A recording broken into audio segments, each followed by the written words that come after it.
Hi, I'm Kevin, and I'm here with a great bunch of guys from my lodge in Virginia. Some of the others have been to a NOAC before, but this is my first.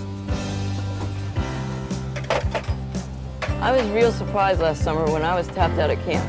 It was an honor to be elected by my buddies in the troop. The ordeal was a real challenge. It rained half the night, but receiving that sash on Saturday was worth all the trouble. And here I am 1 year later, in Indiana, for the 75th anniversary of the Order of the Arrow. I even met the chief, that's the national chief, of the whole order. Yep, that video is me.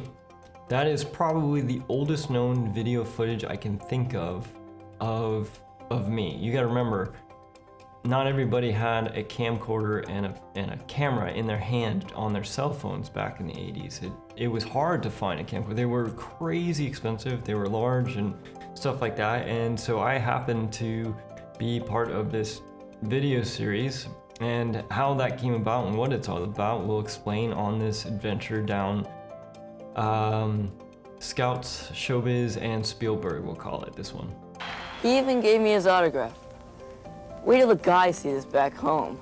We did so much stuff. It seems like we've been here 2 weeks, not 2 days. Me, I like the training sessions. So scouting was a huge part of my life. Honestly, I'd forgotten how big it was until I went to prep this video. It spanned a huge portion of my early days. I went Cub Scouts all the way through Scouts. And I am not going to go through and show you all my merit badges and everything that I earned along the way, but there are some pretty key things that happened that are kind of cool takeaways that some of them I didn't even realize at the time. So yes, I was in Scouts. And the cool thing about Scouts for me was it was an opportunity to learn, and I love learning. And I didn't even know it at the time. But through scouting, and you can see this is a whole gamut of all of my merit badges and everything that I kind of earned along the way, the original cards. Through scouting, I learned how to shoot a rifle. I learned archery. I learned wilderness survival. We would go winter camping, summer camping. I traveled. I participated in national shows and conventions. Basket weaving, of all things, leatherwork, wood carving, canoeing. I swamped my first canoe. I swam my first miles. I did all of these things. And along the way, I made a bunch of friends as well. As I said, I started in Cub Scouts. I worked my way up, and eventually I did earn my Eagle Scouts. I earned my Eagle. I finished on, this was a big deal with Grandpa and I finished my requirements before he did. I was 13, but I didn't pin it on until after him. I was 14 when I, quote, pinned it on. So that was a fun thing for us. But, so I did actually earn my Eagle as well. And then what happens was sometime, at some point, and I mentioned it in the video, I was tapped out. And what that means is there is a group, there's a service group for it's kind of like an honor society for Boy Scouts. And you cannot earn your way into it. You are nominated to go by your fellow Scout members. And it's called being tapped out. So I was tapped out. And what that meant was I was tapped out to join the Order of the Arrow, which was, like I said, a service organization for the Boy Scouts. In order to get in, you go through your ordeal. Your ordeal, I believe it was 48 hours of silent service. So you're mute for 48 hours. You also fast for 48 hours, and you are working for that time as well.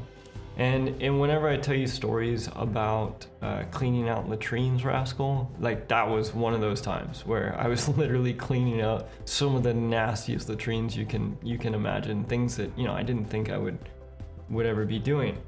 But that's how I ended up in the Order of the Arrow.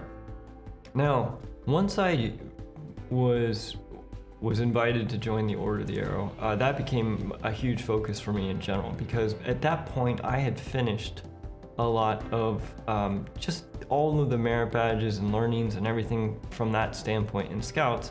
And so it was just natural for me to move on to kind of like the next thing. The 5 shows. The only time they got all 7,000 of us together at once. From opening to closing, they helped us better understand the conference theme. Seek the knowledge, share the spirit. It turns out, and this is where we start getting into the showbiz stuff. It turns out that I was in the Mingamek Whippet Lodge 470. That's a mouthful.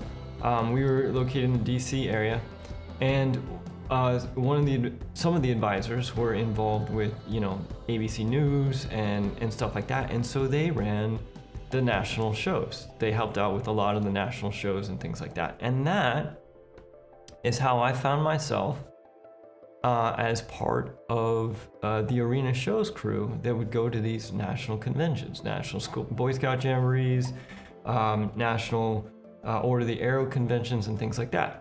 One of those shows was the 1989 National Scout Jamboree, and I was a cameraman. Somebody trusted this 13-year-old kid with this giant, I don't even know, it's probably, they were $20,000 cameras back then. Who knows what they would cost nowadays? But it was some crazy expensive camera, and I would run around all these shows getting, video shots for basically the show reel. It was a souvenir kind of VHS tape that you could take home with yourself, and also part of the actual arena show staff, which is where we get to Steven Spielberg. So I was a cameraman. I remember it was such a wild experience. So I met Steven Spielberg. Obviously will not remember me because there were 80,000 people there. But it turns out he was an Eagle Scout as well. And he was there because they had created a new merit badge in his honor as a result of his accomplishments and stuff like that. So you could earn the cinematography merit badge, and with his help and inspiration, they created this new merit badge, and they presented it and stuff like that at the 1989 show. While this is all going on, I am standing on one of those camera podiums up in the crowd with, like I said, 80,000 people, and the controller, I have my headset on, and the controller would call out which cameras they're going to, and every single time they would say go to 2. Like if I was camera 2, go to 2. It meant that I found a cool shot. And so I was just I was so stoked every time they said go to 2, because it meant that I found a cool shot that they were excited to show. At least that's what I told myself in my mind. And so I'm standing up on this camera podium. Steven Spielberg's getting this award and recognition. I had already just met him, and backstage as part of the prep work and everything like that.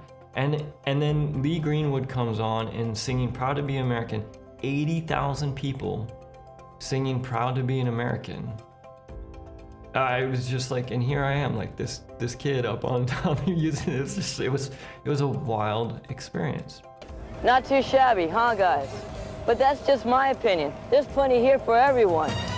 Now, that was just kind of the intro, and basically from then on, I kind of was just part of the shows and things like that for the National Order Air conventions and things like that happened in the past. Now, about this same time, it was actually the '89 Jamboree that I first started getting into Boy Scout patch trading. And actually, this patch was the lodge flap for our lodge at that Jamboree. Now, when I got into patch trading, I started learning a lot, and you'll see, in the next section of this video. Not bad, huh, guys? Yeah. Did you see this great patch I traded for last night? I've never seen so many people and so many patches in the same place all at once. What about all those awesome lodge flaps? I want to get them all.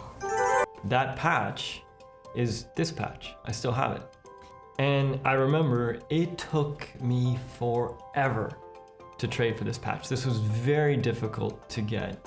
And there's a lot of reasons for it.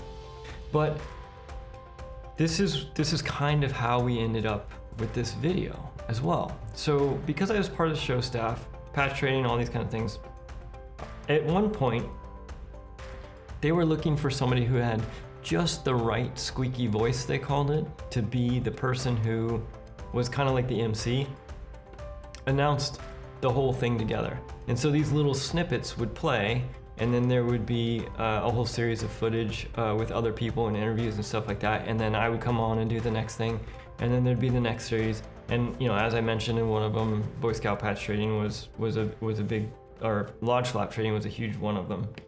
And so basically at the time, I mean, obviously I was so nervous. The footage is not nearly as bad as I remembered it. I remember it being awful, but you can clearly see how nervous I was. And at the time I was a much better cameraman than I was an actor, because I don't believe I was as comfortable behind a camera as I hopefully am now. And you can see how nervous I was. But because of all of this series of events, that's how I ended up having this video footage of myself when I was at this time I was 14. And then the other thing that happened that is potentially interesting to note is as a result of Boy Scout patch trading, I kind of started getting into my first applicable art and design. What do I mean by that? Well, our lodge flap was impossible to trade. There were so many of us, there was zero scarcity. It had, you couldn't throw a stick without hitting a Lodge 470 flap. And so basically what happened was, as I learned more about trading, I learned the types of things that would potentially make our flap a little bit more tradable. And so I started submitting designs for the lodge flaps as part for each of these things. So for the 1990 NOAC, I designed this badge. And there were a couple things about it. We got away from the shark's tooth that was here, and each of these teeth, it was a big deal. The teeth, there were a lot of things about it. First off, you wanted it fully embroidered, how many colors were on the patch and stuff like that. This all made in impacts and trading. And then also, another big one was the teeth. It broke the silhouette of the pocket. And it also made the patch more expensive to make and all those kinds of things. So from then on, I started submitting designs for things that I thought would be, one, cool, but also much more tradable, so that you could trade. And this was the very first lodge flap that I designed. I went on to do a few more after that. For the 92 NOAC, I did a two-part piece. This was basically you could use either one of these, and the way this worked was, if you put this up here, it kind of completes the picture, so the silhouette. So now, one, you could choose whichever one you want. One was the shark, one was the tooth, and then also you had the complete scene. And so now we had twice as many patches to trade at the 92 NOAC, so that was a fun one. And then for the 93 Jamboree, we, I kind of brought back one of the older sharks that used to be a thing that the Whippet Lodge did. But this was also one of the first times where I took art and design and applied it to something in my life. So we've got art, we've got learning, tons of learning, all of the stuff that's happening in scouting. Just a natural progression that's addicting for me. I think that's why it was so impactful for me. The showmanship, where I got to be a cameraman and a cameraman, meet Steven Spielberg and stuff like that. That video that they showed all of us at the closing show, you should see it. There was just a lot going on. There was a lot of cool opportunities, and then on top of this, the entire Order of the Arrow thing. That was a cool thing, because your fellow scouts nominated you for that. You couldn't earn it. You couldn't buy it. They had to recognize you and give you the opportunity. Now. So not only did I have become an Eagle Scout, I went on to get Bronze Leaf and stuff like that. I also did end up going on to be selected for Vigil member. So in the Order of the Arrow, there's the Order of the Arrow, there's the Brotherhood, and then Vigil. Vigil is the highest one. And so I was also given the honor of a Vigil membership. And as part of that, I also got one of my friends, he worked in beadwork, and this is a giant beaded sash that was made for me, and on it is, I think it was when received vigil that I got my Lenny Lenape name. Sorry if I'm pronouncing that wrong. Which is Wulisonitis, which basically means happy friend or good friend. And as I started to, a couple things happened. You know, eventually I moved to the Philippines. I did do some scouting in the Philippines, but after all of the volcanoes and stuff, if you haven't watched that video, you can check out that video. After all the volcanoes and things like that, you know, scouting did kind of fall to the wayside, but for a very, very long time, it was a huge part and very impactful part of my life. And at the time, it was my first introduction to the addiction of learning, even though I didn't know at the time that's what it was. And so that is a quick explanation of kind of some of my early days with scouting, showbiz, and how I met Spielberg. So, and hopefully the little video clips were kind of fun to check out. And I'll link to the full video, although it's fairly dry. You can find it on YouTube and see kind of what those were all about. So, thanks for checking it out, and I will catch you all on the next one. Well, it's been a great week. Too bad I have to go, but I'm out of here. All right, I can't stop laughing because I know we thought we were done, but it looked like I was gonna throw myself into that van with that suitcase. It was awesome. I'll leave you with just some final images of my final patch collection. If you ever find it, it's probably in a red or the arrow bag. But this is what's in that bag if you ever happen to find it, rascal. All right, for real this time. Take it easy, everybody.